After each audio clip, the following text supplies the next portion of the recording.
नमस्कार. मराठवाडा नेतामध्ये आपलं स्वागत आहे. आज आपण बोलणार आहोत लातूर जिल्ह्यासह महाराष्ट्रात होऊ घातलेल्या नगरपालिका आणि नगरपंचायत निवडणुकीसंदर्भात. सर्वात आधी आपण बोलू लातूर जिल्ह्यातील नगरपंचायतची जी निवडणूक होणार आहे. आपल्या लातूर ग्रामीण मतदारसंघ अर्थात रेणापूर येथे रेणापूर नगरपंचायतची निवडणूक होणार आहे. ही गेल्या वेळेस भाजपची सत्ता होती, ज्याच्यामध्ये 8 भाजपचे नगरसेवक निवडून आले होते, 1 राष्ट्रवादीचा होता, 1 अपक्ष होता आणि 6 हे काँग्रेसचे नगरसेवक निवडून आले होते. त्यावेळेस आत्ताचे आमदार रमेशप्पा कराड हे आमदार नव्हते, त्यावेळेस धीरज विलासराव देशमुख हे आमदार होते. त्यावेळेसच पाहता आणि आत्ताच पाहता जमीन आसमानचा फरक तुम्हाला या निवडणुकीत पाहायला मिळणार आहे. सर्वप्रथम आपण जाणून घेऊ की या संपूर्ण नगरपंचायतमध्ये कशाचा प्रभाव पडणार आहे. सुरुवातीला गेल्या वेळेस रमेशप्पा कराड हे आमदार नव्हते, यावेळेस ते आमदार आहेत. ही भाजपची आणि आप्पाची जमेची बाजू आहे. नंबर 2, आप्पाचं आणि जनतेचं हे डायरेक्ट संबंध आहेत.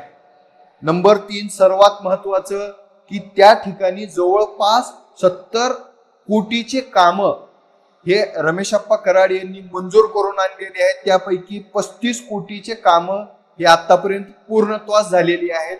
इतर काम हे चालू आहेत. आता आपण पाहू भाजप विरुद्ध तिथं कोण होणार, तर त्या ठिकाणी भाजप विरुद्ध काँग्रेस ही निवडणूक होणार आहे. यामध्ये काँग्रेस म्हटलं की आपल्या डोळ्यासमोर येणार माजी आमदार धीरज विलासराव देशमुख. या ठिकाणी आपणाला थोडस सखोल पाहावं लागणार आहे. फक्त इथं धीरज विलासराव देशमुख नाही, तर या ठिकाणी दिलीपरावजी देशमुख हे सुद्धा तितकेच सक्रिय राहणार आहे. कारण की त्यांनी धीरज देशमुख यांना आपलं मानसपुत्र मानत आहेत. या निवडणुकीसाठी ते इतकं का प्रयत्न करणार, कारण की म्हणतात ना की पाया जर मजबूत राहिला की शिखर हे डोलतं. या पद्धतीनं दिलीपराव देशमुख म्हटलं की नियोजन हे मायक्रो असतं. हे मायक्रो नियोजन नगरपंचायतच्या निवडणुकीत यावेळेस लोकांना पाहायला मिळणार आहे. या ठिकाणी रमेशप्पा कराड यांची जमेच्या बाजू जरी असल्या, या ठिकाणी विरोधकामध्ये जरी इतर पक्ष न राहता इथं 1 to 1 फाईट ही काँग्रेस आणि भाजपची होणार आहे. गेल्या वेळेस आप्पा आमदार नसताना सुद्धा त्यांनी त्यावेळेस तिथं नगरपंचायत खिचून आणली होती. यावेळेस ते आमदार आहेत, त्यांनी विविध विकास कामं केलेली आहेत. ही जमेची बाजू आहे. 99% आज आम्हाला निकाल काय लागल हे बोलायचं नाही, आम्ही कसं होईल काय होईल या संदर्भात बोलत आहोत. यानंतर आपण जाऊ औसा विधानसभा मतदारसंघामध्ये. औसा विधानसभेमध्ये औसा नगरपालिकेची निवडणूक आहे. आतापर्यंतचा इतिहास जर पाहिला तर तिथं अफसर शेख उर्फ बाबा हे आतापर्यंत नगराध्यक्ष राहिलेले आहेत. त्यांनी त्या ठिकाणी विकास कामं पण केलेली आहेत. येणाऱ्या नगरपालिका नगरपंचायती आणि जिल्हा परिषदेच्या भविष्यातल्या होऊ घातलेल्या निवडणुकामध्ये युत्या होणार का, आघाड्या होणार का, मैत्रीपूर्ण लढती होणार का, हे जरी औत्सुक्याचं ठरणार असलं, आजच्या परिस्थितीमध्ये त्या ठिकाणी अफसर शेख हे बाबा यांनी डिक्लेअर केलेलं आहे की या ठिकाणी अजितदादा पवार गटाची राष्ट्रवादी ही स्वतंत्र लढणार आहे. या ठिकाणी कस लागणार आहे आमदार अभिमन्यू पवार यांची. त्यांचा तो मतदारसंघ आहे. पण मतदारसंघ म्हणत असताना औषधाची तुम्हाला राजकीय आणि सामाजिक भौगोलिक परिस्थिती समजून घ्यावी लागणार आहे. त्या ठिकाणी सर्वाधिक हे मतदान कोणत्या ह्याचं आहे हे तुम्हाला पाहावं लागणार आहे. आणि आपण पाहत आहात की नगरपालिका ही आतापर्यंत अफसर शेख यांच्या ताब्यात होती. येणाऱ्या काळात सुद्धा ते तितक्या ताकदीने उतरणार आहे. तर इथं कस लागणार आहे अभिमन्यू पवार यांचा. आत्ताच्या घडीला तरी अफसर शेख हे आघाडीवर आहेत असं दिसत आहे. कारण की त्यांचा कामाचा जो दांडगा अनुभव आहे, जनतेशी डायरेक्ट जे त्यांचे संबंध आहेत कुठल्याही कामासाठी ते बाबा हे उपलब्ध असतात, हे या ठिकाणी तुम्हाला पाहायला मिळणार आहे. इथं युती आघाडी भाजप असो राष्ट्रवादी असो होणार नाही. या ठिकाणी काँग्रेस ही 3 नंबरला राहणार आहे. आजच्या कंडिशनला नंबर 1 ला राष्ट्रवादी आहे, नंबर 2 ला भाजप आहे आणि नंबर 3 ला इतर पक्ष या ठिकाणी तुम्हाला पाहायला मिळणार आहेत. उद्धव ठाकरेचे गटाचे संतोष सोमवंशी जरी ह्या मतदारसंघातले असले, त्यांचा तितका प्रभाव नगरपालिकेमध्ये नाहीये. आता आपण जाऊ निलंगा. निलंगा म्हटलं की संभाजीराव पाटील आणि अरविंद पाटील निलंगेकर यांचं नाव येतं. मॅनेजमेंट कसं असावं, तर सर्वजण म्हणतात की लातूर जिल्ह्यातच नव्हे तर मराठवाड्यात मॅनेजमेंट हे अरविंद भैया उर्फ छोटू यांच्यासारखं असावं. छोटू भैयाच्या बाबतीत बोलायचं म्हटलं की ते कागदावर बोलतात, ती एका मताची एका गल्लीची बेरीज घालतात आणि त्यांच्या नेतृत्वात संभाजी भैया पाटील निलंगेकर यांच्या नेतृत्वात निलंगा नगरपंचायत त्यांनी जे कामं केलेली आहेत, रस्त्याची कामं असेल, पाण्याचं काम असेल, उन्हाळ्यामध्ये सुद्धा तिथं त्यांनी पाणी देण्याचं काम केलेलं आहे, स्ट्रीट लाईटचं काम केलेलं आहे, नगरपालिका इमारतीचं काम असेल, रस्त्याचे काम असतील. हे बघा, काम म्हटलं सत्ता म्हटलं की काहीतरी कमी जास्त होत असतं. 100% परिपूर्ण कुणीच नाही, पण निलंगा शहराला एक वेगळी ओळख देण्याचं काम संभाजी भैया आणि छोटू भैया यांनी केलेलं आहे.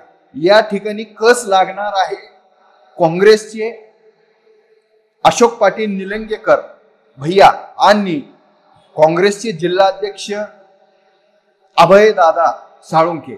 या ठिकाणी या दोघातच एकमत नसल्यामुळं या ठिकाणी कोणाची सत्ता येणार हे आजच्या घडीला तरी भाजप या ठिकाणी आघाडीवर आहे असं दिसत आहे.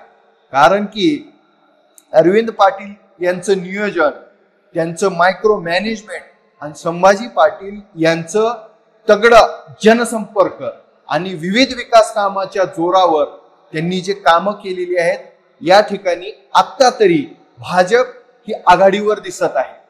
अभयदादा साळुंखे आणि अशोक पाटील निलंगेकर हे एकत्र येणार का? लातूरची रसद ही निलंग्याला जाणार का लातूर तिकडं दुर्लक्ष करणार? लातूर अर्थात लातूर शहराचे आमदार अमित विलासरावजी देशमुख हे निलंग्यात लक्ष घालणार का? अभयदादाला साथ देणार का अभयदादाला दुर्लक्ष करणार? ही येणारा काळ आणि वेळ ठरवेल. यानंतर आपण जाऊ उदगीर नगरपालिकेला. उदगीर नगरपालिकेचं बोलायचं झालं तर उदगीर तालुका निर्मितीपासून आतापर्यंत जेवढे आमदार झाले, जेवढे मंत्री झाले, त्यांनी जितकं विकास कामं आणली नाहीत तितकी आमचे मित्र श्री माजी मंत्री संजयजी बनसोडे यांनी कामं आणलेली. संजय बनसोडे यांच्याबद्दल बोलायचं झालं तर ते एकदम सर्वसामान्य कुटुंबात जन्मलेले. त्यांचा इतिहास, त्यांचा राजकीय कारकीर्द पाहिली तर त्यांच्या गॉडफादर हे आर पाटील होते. आर पाटील असताना ते मुंबईला जात असत, लोकांची कामं करत असत.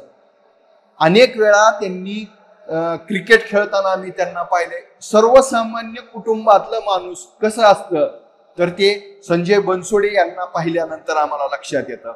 राष्ट्रपती द्रौपदी मुर्मूजी यांचा कार्यक्रम असेल, परवा झालेला डॉक्टर भारतरत्न बाबासाहेब आंबेडकर यांचा पुतळ्याचा कार्यक्रम असेल, त्या ठिकाणी अजय अतुल यांचा कार्यक्रम असेल, गडकरी साहेबांचा कार्यक्रम असेल, रस्त्याचे कामं घ्या, त्याच्यानंतर तिथं विविध विकास कामं घ्या, शासकीय इमारतीचे कामं घ्या.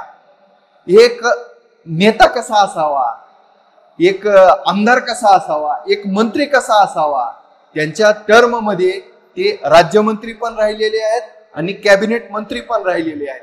त्यांच्यावर कधी सुद्धा मंत्री पदाचा गर्व, अभिमान, अहंकार हे पाहायला मिळालेला नाही. त्यामुळं आजच्या कंडिशनला तरी त्या ठिकाणी संजय बनसोडे हे निर्विवाद पद्धतीनं नगरपालिका हे आपल्या सत्तेत आणतील. त्यांच्या सोबत 7 वेळा नगराध्यक्ष राहिलेले निटुरे सावकार आहेत आणि त्यांच्या सोबत सर्व फौजफाटा आहे.